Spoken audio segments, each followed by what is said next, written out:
জাতীয় গার্মেন্টস শ্রমিক ফেডারেশনের উদ্যোগে যৌথ দর কষাকষি সেমিনারের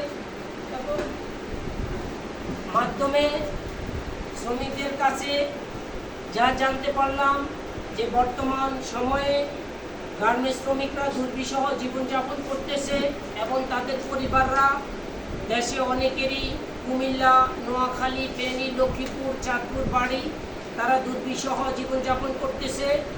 আমরা বিজিএম, ডিটিএম, সরকার এবং মালিক মহোদয়ের কাছে আকুল আবেদন করব, যারা বন্যায় ক্ষতিগ্রস্ত পরিবার আছে, শ্রমিক পরিবার, তাদেরকে আপনারা চিহ্নিত করে ত্রাণের ব্যবস্থা করবেন।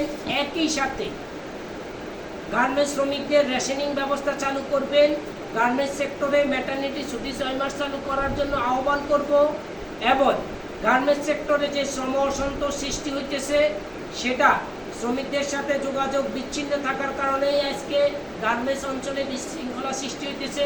আমরা মালিক পক্ষকে আহ্বান করব প্রত্যেক ইউনিয়নের সাথে আলোচনা করে যে কারখানায় শ্রমিকদের সমস্যা আছে সেই সমস্যাগুলো চিহ্নিত করে সমাধান করলেই আমি মনে করি শিল্পের বিশৃঙ্খলা এড়ানো সম্ভব হবে এবং শ্রমিকদের যে অধিকার আছে, শ্রম আইন আছে, সেটা বাস্তবায়ন করলেই, শ্রমিক অধিকার নিশ্চিত হলেই শ্রম অসন্তোষ সৃষ্টি বন্ধ হবে, শ্রমিকরা তার অধিকার পাবে এবং দেশে শিল্পের উন্নয়নে